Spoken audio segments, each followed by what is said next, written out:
Hi, my name is Ricky Brown, and I'm going to be doing a series about survival. So simply named Survival. Um, number one thing that you need to remember, in my opinion, that's the most important, is a good mental attitude. Don't go crazy if something happens and you lose electricity. And they say it may be a week, it may be 2 weeks before electricity gets turned back on, and you don't know how long it might go. It might go a month. And without electricity, a lot of people are going to be stuck in a situation where they're going to have a hard time getting water, good, clean, potable water, and maybe shelter in case of looting and that sort of thing. And just, survival just by having food, a little bit of food stored up, stocked up. There's things that you can buy that have a long shelf life. I would recommend everyone getting some of that.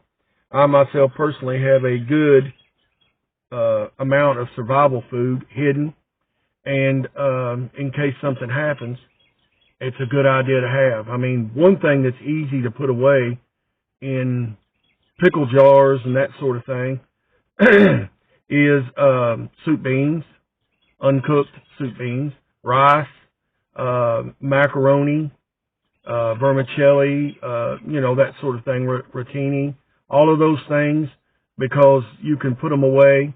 Spices are a good thing to put away.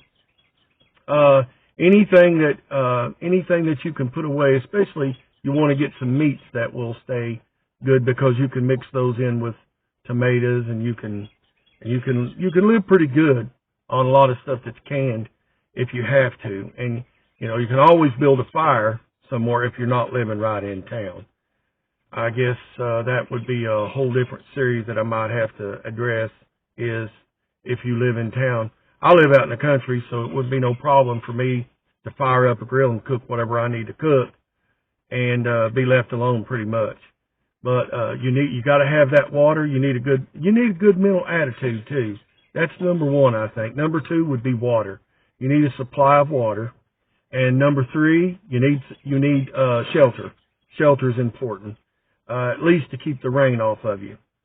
And in the summertime, and most of the time in the late spring, depending on where you're at, what region you live in. I know some people's been getting snow up in the high mountains and it's May the 26th, so 2021. So, yes, you need, number one, a good mental outlook. I'm a Christian, so I pray. That's where I get my strength at. The Lord gives me strength. And, but, you need a good head on your shoulders. And I think He's given me a good head on my shoulders to teach people how to survive, because I have done a lot of camping in my younger days. And a lot of times there's a lot of different ways you can get to water.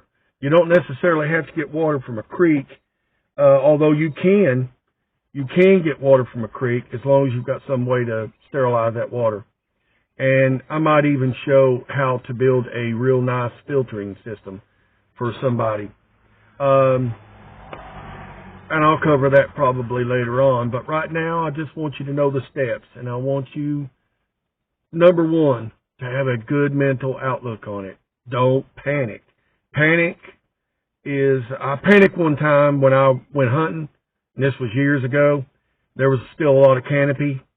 There was still a lot of leaves in the trees when I went, and I got turned around and I panicked. Your mind just they don't see any reason. And I finally just came to myself and I said, hey, what am I panicking for? All I got to do is go down, go down the mountain. I was at the very top. And when I went down, all I ran into was deadlifts. Around here they call them deadlift or a dead cliff. It's a huge drop-off of rock, and I couldn't get down. So that kind of had me panic too. And then I just remembered, I'll just keep going on around until I find a place where I can get down.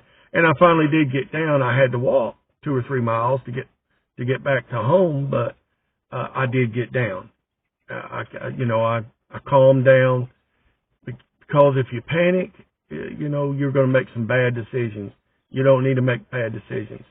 If you have to do what they call bug out, you need to keep, it wouldn't hurt to have some protection, because especially in the big cities, people will kill you as soon as to look at you in some situations when they're looting and all of that sort of thing. And a lot of that's going on right now. A lot of that is going on. People are fighting with people, and it's bad. So just, don't panic, number one. Number two, get a source of water. You can't do much if you're dehydrated. You need to stay hydrated. So number three, shelter. And number four, food. If you can get those 4 things, 5 things, whatever that is, however many that is, in that line, I think that's the most important thing. Then at least short term, you're going to be okay. So this has been my series on survival, and this is tape 1. Many, many more to come. I might even get into how to make a fire with sticks and that sort of thing. Different various ways of making a fire. Most of the time, though, as long as you've got matches, and match is really not as good as a lighter. Just a real good Bic lighter. I like using Bic lighters because they're real durable and everything. Most of the time, you're okay on fire. It wouldn't hurt to get some of them and put them back. Seal them up in some sandwich baggies or something. But it goes a long way just to have a little wisdom, a little knowledge, a little understanding. Because I know one thing, the Lord expects us to take care of ourselves. And if we can, for sure, help take care of other people. I like to help other people too. So that's what I'm going to cover in this series. Hope you enjoyed it. Thank you.